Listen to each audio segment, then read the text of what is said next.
How do you know when a phone is actually off? How do you know when it's actually not spying on you? There are potential ways that you can hack a phone where it appears to be off, but it's not actually off. It's just pretending to be off, whereas in fact, it's still listening in and doing all this stuff.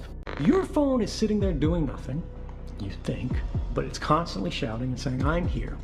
Who is closest to me? The phone has the screen off. You don't know what it's connected to. You don't know how frequently it's doing it. And you don't even know it's happening because you can't see it. The device is talking all of the time. The question we have to ask is, who is it talking to? There is an industry that is built on keeping this invisible. They can see everything about you. They can see everything about what your device is doing, and they can do whatever they want with your device. Wherever you go, your phone goes.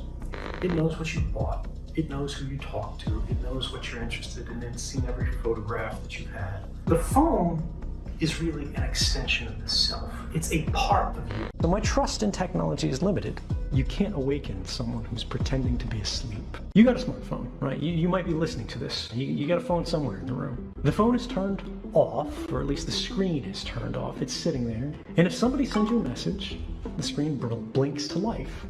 How does that happen? How is it that if someone from any corner of the earth dials a number, your phone rings and nobody else's rings? Every smartphone is constantly connected to the nearest cellular tower. Every phone, even when the screen is off, you think it's doing nothing. You can't see it because radio frequency emissions are invisible, but it's constantly shouting and saying, I'm here. Who is closest to me? It's a cell phone tower. And every cell phone tower with its big ears is listening, and it compares notes with the other network towers, and your smartphone compares notes with them to go, who do I hear the loudest? And who you hear the loudest is a proxy for closeness, distance. They go, whoever I hear more loudly than anybody else, that's close to me. So you're going to be bound to this cell phone tower, and that cell phone tower is going to make a note, a permanent record, saying this phone handset with this phone number at this time was connected to me. And based on your phone handset and your phone number, they can get your identity. But what this means is that whenever you're carrying a phone, whenever the phone is turned on, there's a record of your presence at that place that is being made and created by companies. Now, these things are stored. Now, these things are saved. It doesn't matter whether you're doing anything wrong. It doesn't matter whether you're the most ordinary person on Earth, because that's how bulk collection, which is the government's euphemism for mass surveillance, works. They simply collect it all in advance in hopes that one day it will become useful. The thing with shutting your phone off that is a risk is, how do you know your phone's actually turned off? When I was in Geneva, working for the CIA, we would all carry like drug dealer phones. The old smartphones, old dumb phones, they're not smartphones. And the reason why was just because they had removable backs where you could take the battery out. And the one beautiful thing about technology is if there's no electricity in it, there's no battery connected to it, it's not sending anything because you have to get power from somewhere. You have to have power in order to do work. But now your phones are all sealed, right? You can't take the batteries out. So there are potential ways that you can hack a phone where it appears to be off, but it's not actually off. It's just pretending to be off, whereas in fact, it's still listening in and doing all this stuff. I wrote a paper on this specific problem. How do you know when a phone is actually off? How do you know when it's actually not spying on you? With a brilliant guy named Andrew Bunny Huang, called the introspection engine. But for average people, right, this is academic. That's not your primary threat. Your primary threats are these bulk collection programs. Your primary threat is the fact that your phone is constantly squawking to these cell phone towers. It's doing all of these things because we leave our phones in a state that is constantly on. You're constantly connected. But the whole idea is we need to identify the problem. And the central problem with smartphone use today is you have no idea what the hell it's doing at any given time. Like, the phone has the screen off. You don't know what it's connected to. You don't know how frequently it's doing it. And you don't even know it's happening because you can't see it, right? And this is the problem with the data collection you use today, is there is an industry that is built on keeping this invisible. They can see everything about you. They can see everything about what your device is doing, and they can do whatever they want with your device. I want you to think about the power of your phone. Think about all the different sensors that are on it. It has radios for cellular communication. It's got receivers for satellite communication, like GPS signals. It knows the location where you are at any given time, even if you turn location services off, as long as you're connected to the phone network. And then seen every photograph that you've had. These are intensely private, intensely intensely personal things. And the thing is, our phones have become such a necessary part of our lives for everyone, not just communications. You want to get a job, you want to communicate with your family, again, you want to make a purchase.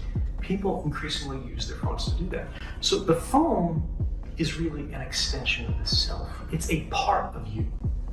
And now there are private companies that have no business besides creating ways to hack into these phones. And then they sell these hacking methods to governments around the world, including some very bad governments that we would agree with having these capabilities. What about enabling your microphone camera? If you can do it, they can do it. It is trivial to remotely turn on your microphone or to activate your camera, so long as you have systems level access. If you had hacked someone's device remotely, anything they can do, you can do. The screen may be off as it's sitting on your desk, but the device is talking all of the time. The question we have to ask is, who is it talking to? Even if your phone is not hacked, right now, you look at it, it's just sitting there on the charger. It is talking tens or hundreds or thousands of times a minute to any number of different companies who have apps installed on your phone.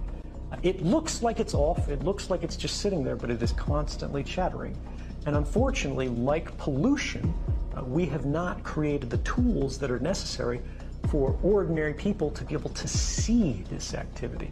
And it is the invisibility of it that makes it so popular and common and attractive for these companies. Because if you do not realize they're collecting this data from you, this very private and personal data, there's no way you're going to object to it.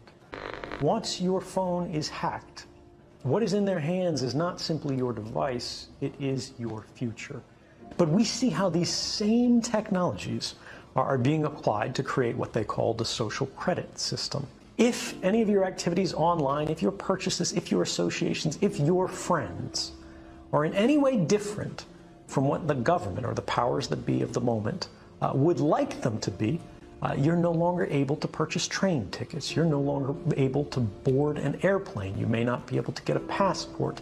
You may not be eligible for a job. You might not be able to work for the government. All of these things are increasingly being created and programmed and decided by algorithms. And those algorithms are fueled by precisely the innocent data that our devices are creating all of the time, constantly, invisibly, quietly, right now. Our devices are casting all of these records that we do not see being created, that in aggregate seem very innocent. You were at Starbucks at this time. You went to the hospital afterwards. You spent a long time at the hospital. After you left the hospital, you made a phone call. You made a phone call to your mother. You talked to her until the middle of the night. The hospital was an oncology clinic. Even if you can't see the content of these communications, the activity records, what the government calls metadata, which they argue they do not need a warrant to collect, tells the whole story.